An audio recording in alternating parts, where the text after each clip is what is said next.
Well, good afternoon, ladies and gentlemen. I see we're still thronging in here from lunch, which is always the highlight of the day, except for dinner. That's cruise ships for you. Well, we're very pleased, as I said earlier, to have two brand new guest speakers for this particular leg of the cruise. And we've got a wide variety of topics for you. I know that Andy spoke about mapping this morning, and this afternoon we have politics and a political analyst with us who's going to be talking about the future today. I said earlier, I don't know how many of us are going to be around in 2050, but in case we are, Daniel's here to tell us everything to be prepared for. So without any further ado, would you please give a nice warm welcome to Daniel Silke. Thank you, Dan. Well, thank you very, very much. Can you all hear me? Is the sound levels good for you? Good. Waving at the back?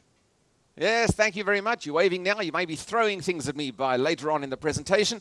What a pleasure it is to be back on Seabourn after a short break. And it is a pleasure indeed to be with you and to hopefully entertain you over the course of the next week or so. I'm only on the cruise until Bangkok, and during that time we'll do a number of presentations on current trends, global trends, some futuristic predictions and forecasts into the future. As Jan said, well, we don't quite know whether we'll all be here, by 2050 or 2040 or 2030 or sometimes even tomorrow. But frankly, never say never.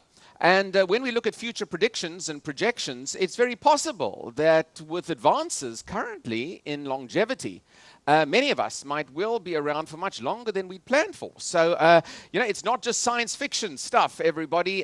Some of the material will indeed be relevant and is already relevant, frankly, to you in your lives today. And I think you'll pick up a number of trends that you've seen, particularly as well-traveled people, and especially for those of you on this particular cruise. There are certain trends that I think you will see and you'll be able to project into the future and see the usefulness of these trends. Now, I must just tell you, in case you want to know where my strange accent is from, that is my hometown. I live in Cape Town, South Africa, and I am very happy to live in Cape Town, South Africa. I'm sure all of you have been in the room to Cape Town, or South Africa at least. A good smattering of you have been to South Africa. You'll have to, those of you who haven't, you'll have to take another Seabourn cruise to get you back down to our part of the world. I love living in South Africa, I must tell you, but of course South Africa has its own set of challenges, and as many of you know, I'm not going to be talking about South Africa specifically in this lecture series, but obviously if any of you want to stop me around the ship and ask me certain questions, I'd only be too happy to ask. I'm traveling alone on this particular cruise, so I would be very happy to have dinner with any of you and chat about these topical matters further. Just on the topic of South Africa, by the way, in 1967, South Africa, of course, was the home to the first heart transplant undertaken by Christian Barnard in Cape Town. And it's strange that that, of course, made the headlines of Time magazine. And today, of course, another South African makes headlines on Time magazine, the Blade Runner Oscar Pistorius. And in the past, when I used to travel out of my home country, foreigners always used to look at me with great admiration because of the Christian Barnard exercise. Now, of course, the first question often asked of me is about this gentleman and what's happening currently in South Africa in one of the most widely publicized trials anywhere in the world. How ironic it is, really, that 45 years later, South Africa should be back on the front cover of Time magazine. Matters of the heart, I suppose, were applicable back in 1967, and given that Mr. Pistorius committed that act on Valentine's Day last year, matters of the heart still seem to be an issue, even in South Africa. So I'm not going to go into too much detail about that. You can watch it all on television. I want to at least take you into some of the future trends, projections, and some of the anecdotes that I like to present audiences with, just to make you think. You can't just eat buffets all the time. It's important to get a little bit of thought and analysis into the equation. Just as a disclaimer, by the way, before I start, I do deal with political matters. I know that if we have 200 passengers on board the ship, we've got 400 political opinions, and all of you are absolutely right in your political opinion. So please do not throw any projectiles at me, or if you disagree with what I'm saying, wonderful. But I'm very mindful, I might add, of the diversity of opinion that exists, not just on a cruise ship, frankly, but in any audience that I address, and I address a lot of corporate audiences, not only in my home country, but around the world as well.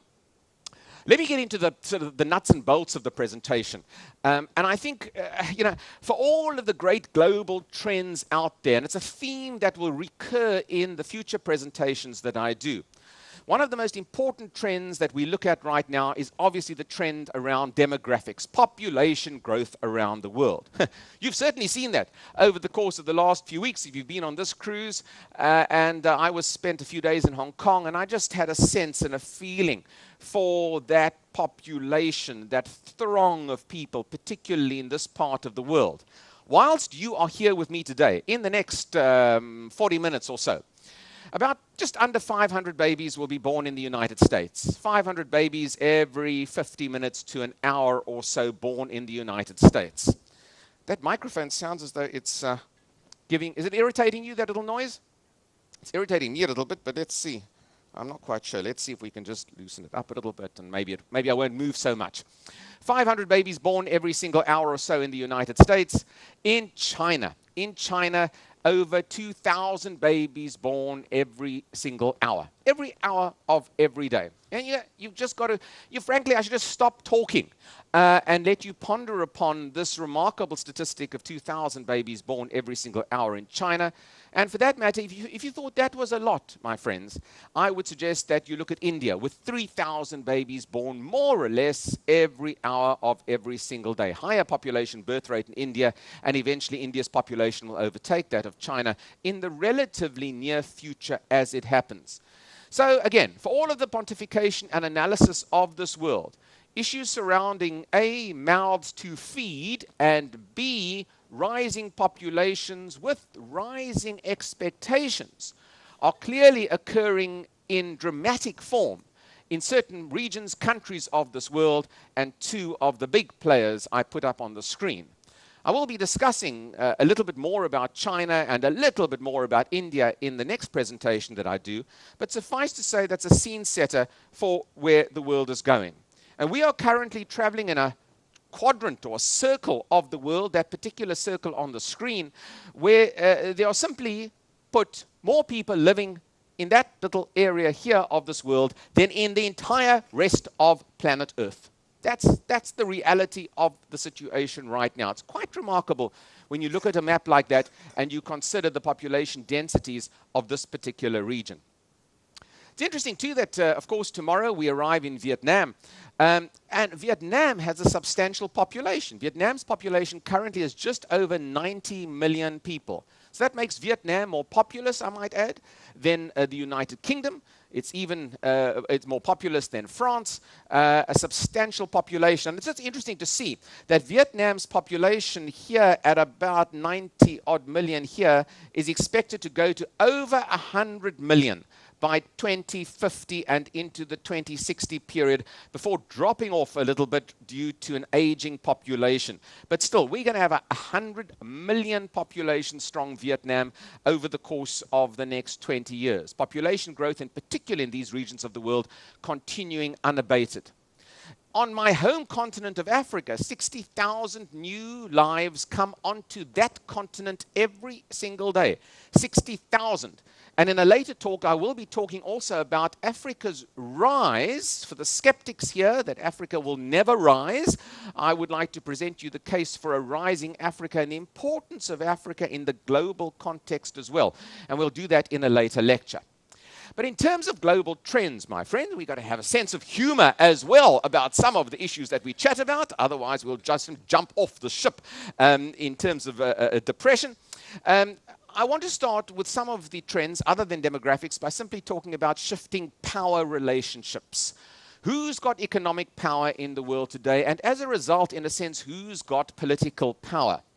Now, the Europeans 10 years ago, after the formation of the European Union, thought that the EU would be an alternative power node in the world. It would compete, in a sense, with the power of the United States and would also compete with a rising Asia or a rising China. The deterioration of the European Union, I might add, over the course of the last few years has severely dented the EU's ability to even consider itself as an alternative powerhouse in the world. That's a very unfortunate advert, by the way, that has appeared on the London Underground over the course of the last few years or so. It's an advert for the British magazine The Spectator. You know, the Irish used to be the butt of jokes about Europeans. It's now the poor Greeks who often get it in the neck. Europe, of course, has suffered from economic decline, as we know, and particularly acute, and it's a trend into the future that's very important to watch, is this trend of youth unemployment, particularly in Europe. If you just look briefly on the map, on the graph, and I'm not going to show you too many graphs in this particular talk because it's not easy to see from the back, but youth unemployment in Greece, Italy, Portugal, and Spain, the unfortunately named PIGS group of countries, is at about 50% of 50% of young people are unemployed in those particular countries. And you can just see the difference between the troublesome countries of the EU and Germany, whose youth unemployment is relatively stable. There, look at that gap between German unemployment and the peripheral European countries. This issue of youth unemployment, a critical issue into the future, fairly obviously, in creating social tension and potential dislocation in Europe, and also from a business point of view, affecting consumption habits within Europe and the demand for goods and services into the future. And the lasting legacy, I suppose, of the global economic crisis is going to be this huge body of young people unable to find work, or for that matter, employed in lesser jobs at the moment because that's all they can find. And I think that's an unresolved problem for us in the future, and it diminishes the power of Europe. So for European leaders, for the leaders in the United Kingdom as well, clearly it's time to scratch your head in wondering what can you do about this and how can you turn your economies around in the future to be more competitive. It seems, I might add, that absolutely everybody is scratching their head these days, although I think the French president is scratching his head not just because of economic issues, but he's got a few personal problems as well in his private life. With apologies to any French sitting here in the audience. Everyone's scratching their head for the moment in terms of taking their country forward. You know, it's marvelous to be able to source pictures because everybody is just looking extremely sort of concerned about the future. Now, one of the issues that we look at when we look at, again, demographics into the future and which countries are going to be successful into the future, again, is this relationship between population and the age of populations. And this is a fairly complex graph. And, you're here to, relax and to get some sun. And I'm here to give you a very complex chart and graph. All I want to highlight for you in this particular graph is a very important trend that's taking place. And I think it's an unnerving trend, especially for those of you living in Western societies. In 1990, we had a very healthy relationship between the number of workers in the society, in the US, Japan, France, Russia, Germany, the UK, and Italy, the number of workers versus the number of retirees. It's very important, as you know, that countries have a healthy balance of young people. They do the work, they pay the taxes, which effectively enable the retirees of a society to more or less enjoy the social benefits and welfare in their later years. And back in 1990, there was a ratio of about 5 workers to every 1 retiree. 5 workers to every 1 retiree. Projected to 2050, there will only be approximately 2 workers to every 1 retiree in these selected societies across the world. This does pose a challenge, of course, in particular for Europe, who is aging and aging quite dramatically, even for the United States as well. Finding jobs for those unemployed and finding young people to do the jobs is going to be a critical challenge, essentially, for these countries. And I might add, it's not just the Western countries. Russia faces one of the most dramatic population declines over the next 50 years or so. It would be of long-term trend concern to the Russian economy, especially if you were invested in Russia into the future. So this issue of countries with relatively healthy young people versus countries with aging populations, to me, is going to be one of the core issues to look at in the future. It's got tremendous implications. The average age, or the median age for Japanese citizens in 2020 will be just under 50 years. Just under 50 will be the average age. In Western Europe, the average age will be 45 years in 2020. In the USA, looks a lot better because of a slightly younger population with a slightly higher birth rate, an average age at 38 years, and a country that I particularly enjoy, I might add, India, a much younger average age by 2020. And I must tell you, I like countries with overall with younger average ages into the future. They will have what we call a demographic dividend. Young people able to do the work. And in a sense, those countries with younger populations possibly are the ones who are going to attract business into the future. Did you know, by the way, that in the next 10 years or so, there'll be about 1 million voters in Italy alone who will be over the age of 90. A lot of elderly Italian mamas, I must tell you, in that particular country. Italy, one of the most rapidly aging societies across the world, along with Japan. So it brings us analysts to sort of a conclusion about the world. A Europe that has been diminished in its economic prowess, a United States that might be said to be currently a superpower, of course, but a superpower a little more frugal than it has been in the past, a little less enthusiastic to get involved in foreign conflicts, a little more cash-strapped than it was in the past as a result of some of the United States expeditions in the last decade or so. We move into an era of the world, which I suppose is unnerving for some, an era that analysts have referred to as an era where no one effectively is in control in the world. We've all, in a sense, especially those of you coming from the United States, have got used to a world in which the US has been the predominant power. It could be said that we're moving into no one's world, where the question will be asked in the future, well, who is the boss? Who's going to be the boss in the future? I don't know if we need a boss in the future, but certainly the jury may be out in terms of what the world will be like in 50 years' time, and whether indeed the US will retain its prowess or predominance, or whether other countries or regions or blocs or alliances will be the future leaders of this world. And of course, traveling in this region, you only have to look at the power, not only the economic power, but also the rising military power of China. That, of course, is the historic picture of China's first aircraft carrier that came on stream about 2 years ago or so. It's quite an impressive picture. Again, it just sort of depicts the rising power, not just economically, of China going forward. In this particular chart, I just want to show you also how the world is changing. And it's an important chart, and I've got to explain it to you because it just shows you how what we've got used to is changing substantially. It's a chart of exports, the export of Middle Eastern oil, the export of South American agriculture, the export of minerals from Africa, and the export also of commodities from Russia. Now, you can just see this chart upwards indicates the increase in exports to Asia of Middle Eastern oil, and this shows the decrease in exports to the US and Europe. So Middle Eastern oil, more of it is going to Asia, less going to the US for obvious reasons. South American agriculture, more going to Asia because of rising populations and different dietary patterns, less going to Europe and the West.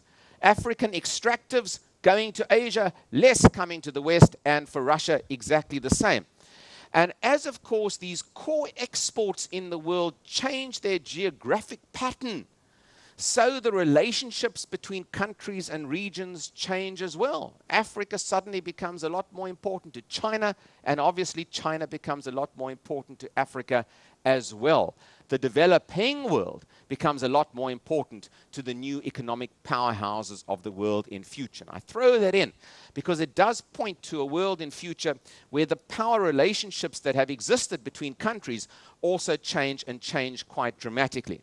There is, I might add though, good news for the United States over the course of the next decade or two, just in case you think I take a negative view of the United States, which I actually don't, largely because one of the core sources of economic and political power into the future is going to be those countries or societies that are self-sufficient in energy. Energy, to me, is a critical driver of success into the future. And clearly, the energy self-sufficiency that the United States is expected to have within the next, well, number of years for that matter, it seems to be coming on stream relatively quickly, whether you like some of the shale gas or fracking, as we call it, exercises. Still, the energy self-sufficiency for the United States, a very strong positive for the US going forward. But as all of you know, if the United States becomes self-sufficient on energy and oil and doesn't necessarily need to be held ransom by some of the Gulf oil exporters, this can change US foreign policy into the future as the US tends to, of course, look more inwards and doesn't necessarily need to placate or to involve itself in issues surrounding the Middle East or the Gulf. So this has the potential also to change global international relations into the future, but ultimately it certainly is a positive for the US going forward. The last decade or so has been a decade in which we've seen the emergence of what we call emerging market countries. Some of these countries are still referred to as emerging markets. I don't think China can really be referred to as an emerging market anymore. To me, simply China has emerged, full stop, and to me it's pretty developed, I must tell you. The 5 countries depicted on this particular illustration form what's called the alliance of the BRICS countries: Brazil, Russia, India, China, and my own country, South Africa. And I will be referring in more detail to this grouping that's become more important over the course of the last decade, but is under some stress currently in one of my future talks going forward. The bottom line, by 2016, which is only 2 years away, 88% of the world's population are going to live in emerging markets. And again, in 2 years' time, 2/3 of all GDP growth in the world will occur in emerging markets. Emerging markets, although they are under strain at the moment in some parts, are going to be the drivers of global growth into the future. And this BRICS grouping itself, those are the 5 leaders of the BRICS grouping, have become a more influential group in the last decade or so. They wish to be seen as an alternative powerhouse to, again, the West or the European Union. More about that and whether that is feasible into the future in a later presentation. So controversially, if I might say, I would argue that in future, and we move therefore into uncharted waters, metaphorically, of course, being on a cruise ship, we move into uncharted waters. The global order that we've all got used to, and frankly, I've also got used to it because I very much align myself with Western interests, even though I live in South Africa. The global order will no longer just be made in the image of the Western nations of this world. It's more likely to be made in the image of a whole host of new rising powers into the future. The good news, I think, for all of us, is that what we have seen occur in the last 10 years is likely to continue. Now, you will get, if we had 2 economists here, we'd get, again, 6 different opinions on this particular issue. But statistically, when we look at the world to see the average incomes of citizens in emerging markets and developing countries of the world, we can, I think, for the first time, certainly in the last decade, see a substantial rise in the global middle class. And this is good news for all of us, whether you live in China or whether you live in the United States. The amount of citizens of this planet who live on less than $2 a day, or $1.25, as the slide depicts, has declined and will decline dramatically over the course of the next 20 years or so. Bill Gates said only in the last 2 months at Davos, he did make the statement that there were unlikely to be that many poorer people in the world over the course of the next 30, 40, 50 years to 2100. We are seeing a dramatic decline in poverty levels across the world. But look, there's a long way to go, that's for sure. The trend line, though, is indeed positive globally. And this is borne out if for those of you in business, and especially for those of you in the retail sector, broadly speaking, who've looked at the consumption habits of people across this planet over the course of the last 10, 20 years or so. those who are able to consume, those who are able to buy goods and services and products and new vehicles, well, they are now in numbers in the emerging market nations of this world. I mean, if you're not only a shareholder, but if you're involved with Mercedes-Benz, a great car company, you will thank your lucky stars that there's been a rising middle class in China, because that's frankly where you're making your profits. You're not making your profits out of Europe with a shrinking consumer base. You're making your profits out of China and, broadly speaking, Southeast Asia as well. And again, the graph just shows the gap between household consumption in emerging market nations. This is the growth of household consumption versus household consumption in the developed nations of this world. And you can just see the growth potential in the Africas and Asias and Latin Americas of this world when it comes to just ordinary products, whether it's dishing up liquid or cleaning liquid or soaps or toothpaste. It's coming out of the emerging market nations of this world. And it's a very important trend, I think, going forward. Now, to me, again, when I look at trends and I look at demographics and I look at how people live and where people are living, you've seen on this cruise, and you will see, no doubt, even down the coast of Vietnam and beyond, one of the core trends of this world, the shift that's taking place from rural to urban, urbanization. Again, to me, it's a core shift in our lives. And this is now being experienced by, of course, emerging market nations. Here's a picture of a city, and I must tell you, I should ask you to guess the name of this city. Anybody want to hazard a guess, but you've got to shout loudly? New York. Somebody said New York. Shanghai. Haven't heard the right answer. Kuala Lumpur. Well, I can understand why you actually said Kuala Lumpur. There is a resemblance.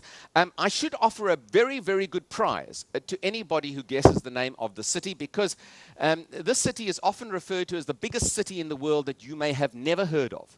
And as a notorious cheapskate, I should have in my suitcase a bottle of Moet champagne just to dish out to you. This city, I might add, Shanghai was the closest answer geographically, is a city called? You're quite right. I have to get that bottle of champagne for you. It's a city called Chongqing. Has anybody been to Chongqing here in the room? You've been. There are a couple of people who have been to Chongqing. And it's terrific that you've been to Chongqing. I put Chongqing up on the screen because the greater area of Chongqing, depending on how you define the boundaries of the city, has a population of 30 million people. 30 million people. Now, for most of you in the room, you might not have heard of Chongqing. You've heard of all the other major cities of this world. To me, this is essentially part of the future. These huge urban conurbations, relatively new cities, because this is a feature of the last 60, 70 years or so of rapid urbanization, certainly in this part of China. The access that these people now have to global communications, internet, to healthcare, to better education, I think makes this kind of development into the future crucial, not only for the demand for goods and services, but talent and skills and innovation are going to come out of these cities. I was in Hong Kong for 2 days before the cruise. I went into the Apple store, as I usually do everywhere around the world, just to get a sense of the vibe and the interest.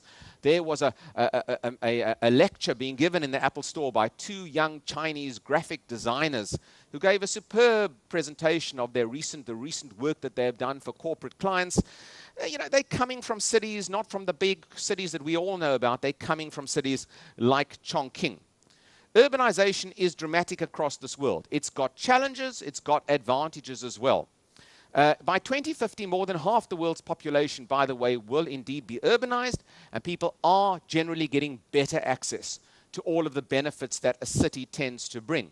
The challenges are, I must tell you, particularly if you look at this slide, and this slide was taken in Lagos in Nigeria, and I will mention something about Lagos, not a popular cruise destination port, I might add, yet, but nevertheless, when you look at this level of development and you look at the poor infrastructure that so many of these cities have to cater for people and in particular for vehicles and traffic, of course there are environmental issues, sustainability issues, and the more these sprawl out into the countryside, the more, of course, they suck into their field, I suppose, arable land and water supplies, which become in short supply. So I can tell you it's not all rosy when it comes to this mass urbanization.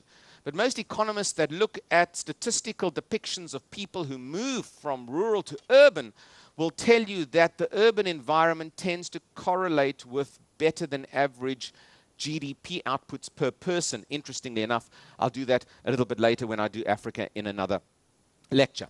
Just to give you an idea of the importance of cities in this world, a city like Auckland in New Zealand, a rather pretty city I must tell you, had roughly the same GDP in 2010 as New Delhi. But in the next 10 years, the GDP of New Delhi will be almost as great as the GDP of the entire country of New Zealand. So the size and importance of cities are going to become an important global feature for all of us into the world. And we may well, if one wants to put on my futurist hat for a second, return to a world in which cities become as important, if not more important, than countries. Hundreds of years ago, Venice was an important city. Constantinople was an important city. Rome or Athens were important cities, more so than the countries or national entities in which they found themselves in. And I suspect we may see at least some movement to that into the future. Now, on the issue of people, I must tell you, I was up in this particular city, also up in China, a city called Qingdao. Anybody been to Qingdao here on the cruise? It's a beautiful city, I must tell you. I went up on a tour with the Chinese government, which I can tell you is quite entertaining in its own way when you go with the Chinese government. And my host said to me, "We've got a free day, Daniel. In Qingdao, you can go to the beach if you would like, yes, or you can go and visit the local brewery." And of course, I found out that they have a superb beer in Qingdao. Surprise, surprise, I chose the brewery tour. But when you look at the quantity of people, and I could be showing you people in any crowded position, I must tell you, what are the core drivers for the future? Food for these people. It's as simple as that. Water for these people. Water, very important, and general commodity security, so that they have a home to live in and they have indeed some sort of decent job to go to. Food, water, commodity security, likely to be the key social and political issues of our day and into the future for some time to come. And the impact upon these people looking for food and looking for commodity security in the world into the future is going to be dramatic, and it has a particularly dramatic effect on Africa as a continent and the relationship between China and India and these big population centers and areas of the world which are rich in commodities are going to be a core driver into the world. More about that in a later presentation. If I was doing a trends talk about the future, and I don't want to stand here and preach to you about the environment, but for my Australian friends, were there Australians in the audience? There must be some Australians in the audience. Yes, need I remind you of this particular map from about a year ago, in which I think they're called these synoptic charts, these weather maps. The weather map of Australia had to be redrawn and recolored extra deep crimson in order to depict the rising temperatures that affect Australia and other parts of the world. And you've seen even in the course of the last week, Australia now has had a record, again, amount of temperature changes as global warming takes effect there and, as I say, elsewhere. If you have to redraw the map to depict, that was a day, if you correct me if I'm wrong, sir, in which the average temperature around Australia, everywhere around Australia, was around 40 degrees centigrade. The issue of climate change in particular going to be a core driver into the future. And you know, we all talk about oil and we all worry about petroleum and gas. Water, to me, a critical driver of change. It's a driver of change because in the next 10 years, nearly 1.5 billion of our fellow global citizens are going to live in areas of this world that don't have enough fresh water. This can cause people to migrate and move from one area to another. It can cause wars to secure supplies of natural water areas, and hopefully it can cause peace agreements between warring nations of this world in the common pursuit of providing scarce water to populations in regions. Water, a critical driver of change into the future. Now, just for a change of pace, my friends here in the room, a very important driver to me of the future is going to be women. Women. I've got a predominantly male audience here. I often talk to predominantly male audiences because that's the kind of demographic that I often talk to. And I suppose it's a good shot to show a predominantly male audience. What we call the she economy is going to become much more important into the future than it ever has in the past. We all talk about emerging markets, but to me, women are the biggest emerging market in the history of this planet as the consumers of the future. There are more women who are going to be involved in the decision-making process, consumption. There are more women who are going to be involved in business than ever before. And there's some very interesting surveys that have been done to show the future role of women. In the next decade alone, 1 billion women will become economically active. Now, these are women who have been held back because of societal norms, their inability to access decent education, cultural or religious practices. Women are now coming on stream in businesses, and I might add, particularly in the entrepreneurial field in developing countries of the world. And if you just look to see the big corporates out there who are recognizing the importance of female entrepreneurs in poorer parts of the world, from Brazil to Africa to even in the Philippines and in this sector that we're traveling in. Coca-Cola, for example, spending millions of dollars on special programs to assist the female entrepreneur into the future. There are declining fertility rates among some areas of the world which allow women to enter the workplace. Better access to education, access to work, and indeed access to technology makes everybody a possible entrepreneur from the touch of your mobile phone. Corporates across the world are trying to attract the female customer like never before.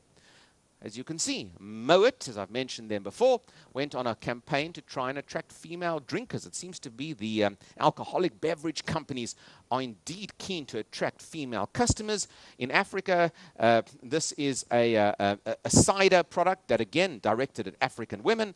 Schweppes have a marvelous campaign which sort of feminizes tonic water for female customers. And even in the automobile parts and accessories industry, we are seeing a degree of feminization of products as women become more impressive consumers. In the last part of this talk, just in terms of setting the scene, I just want to talk about this sort of trendy topic that's become popular, especially in corporate circles, the topic of disruption. What's going to disrupt our lives? Technology disrupts our lives for good, and I might add for bad. The battles of the future are going to be between these big companies, these big owners and disseminators of information. That's perhaps going to be the warring parties of the future for control of the internet, control of the search engines. These are going to be some of the battlegrounds of the future, the newsrooms of the future. That's the newsroom of Al Jazeera, based in the little country called Qatar. Some of you now from the United States have access to Al Jazeera. I understand they're broadcasting now in the United States. You never had that before. You have an alternative view of the world. Whether you like it or not, you will get it. And for millions of people, if not billions of people across the world, instead of getting their information from the Western broadcasters like the BBC or CNN, they now rely upon Al Jazeera for their news. This is a disruptor of how traditional news is disseminated across the world thanks to technology. And a little country like Qatar, I might add, can become a global player because of this soft power in media that it has. But all of us know the core disruptors of this world are technology-based. And the time it takes for you to read that slide on the screen, a disgruntled client or customer of yours could tweet their poor customer experience to thousands of people across this planet. That's a disruptor of the way we do business. 5 billion cell phone users across the planet, if not more. I like this picture because the little girl baby there looks like she's putting the little boy baby to sleep on the phone even at an early age. 5 billion cell phones, 400 million tweets sent every single day. Some of you may be on Twitter. If you are, please follow me. I use Twitter extensively in my particular business. 1 billion plus users now active on Facebook every single day. These are the disruptors of business. And as a result, technology has driven some business into the ground. I must tell you, Kodak being one of them. That was the last print edition of Newsweek. Newsweek now, electronic, yes, the last print edition of Newsweek. These companies have all suffered as a result of the ability to download videos, buy stuff on Amazon, They're no longer there, and these chaps have also closed up shop, as many of you know, particularly for those of you coming from the United States. The retail sector is going to be disrupted extensively over the course of the next few years. This is a customer in Seoul in South Korea. She's doing her daily shopping, and all she is doing, she's taking her cell phone, her mobile phone, she's scanning the barcode of that soy sauce bottle there, and in the evening, after she comes home from work, she will find, of course, all her shopping delivered to her door. The only issue is that this isn't a real store. This is a screen. It's an LCD, high-resolution screen. And all she is doing, as you can see, there are no products on the shelf. It's purely a depiction of the products. You don't need floor space anymore to sell products. That's the way of the future, in a sense. Stores with big physical footprints are going to find change into the future. Here's a change which technology has brought. A little company called WhatsApp, a communication tool, was sold in the last few weeks to Facebook for $19 billion. $19 billion. Facebook bought this company. It only has 50 people working for it, and it commanded a price of $50 billion. And the battles for the future will not just be between Google and Microsoft, between Android and between Apple. It'll be between the big Chinese internet players, this battle between Tencent and Alibaba occurring at the moment. And these names will become household wherever you live in the world. It won't just be AT&T anymore. It'll be AT&T and Tencent and others into the future. These are tremendous disruptors, and we could do whole talks on these issues. How all of this data that's collected about you all the time is used for good and indeed used for bad as well. Big data and the Internet of Things already causing havoc, especially in the retail environment. Those of you who shopped at Target over the last Christmas season know that potentially your PIN codes and your credit card numbers were compromised, along with 40 million other customers in Target at the end of last year. And this, I might add, is the headline today from the British newspaper, The Express. This is today's headline from The Express that I just thought I would show you. In relation to the Malaysian Airlines crash, this is conjecture. And let me say this again. This is classic British newspaper reporting conjecture. But for a headline to appear like this, world's first cyber hijack, was missing Malaysia Airlines flight hacked with a mobile phone. It's conjecture, my friends, that's all it is. But the fact that this is a headline today in 2014 on this particular issue shows how disruption can affect the world. Finally, and last image, to me, the great disruptor of the world from a technological point of view is going to be the issue of how we produce goods and services, goods in particular, into the future. In the 1800s, in the Industrial Revolution, you all know, factories were built, economies of scale, big industrialization in Britain and in Northern Europe, a lot of workers making products. This pair of shoes, 20 years ago, might have been made in a shoe factory, maybe in one of your home cities, wherever you come from. A shoe factory, no shoe factories left now in the West, perhaps, except for a few. Today, these shoes might be made in China or in Bangladesh or in Vietnam, wherever the labor is cheaper. But frankly, in the next 5 or 10 years, where are these shoes going to be made? They're going to be made in your home. They'll be made in that little 3D printed device that looks like a microwave oven. You will buy the code. You will design the shoe yourself, the color. You'll monogram it, do anything you like with a shoe. You will produce this in your own home. It's not science fiction stuff. And I don't think we've yet figured out how this will affect labor into the future by taking away the need for physical labor if these, what we call digital printing machines, are able to do the job which they already do. So, my friends, I think it's a future of uncertainty. Indeed, there's no point in me giving you a rosy-colored picture. Uncertainty. But, you know, I look at all of these issues from the glass half full rather than the glass half empty. To me, there's tremendous opportunity in this dislocation that we are seeing and the change that we are seeing.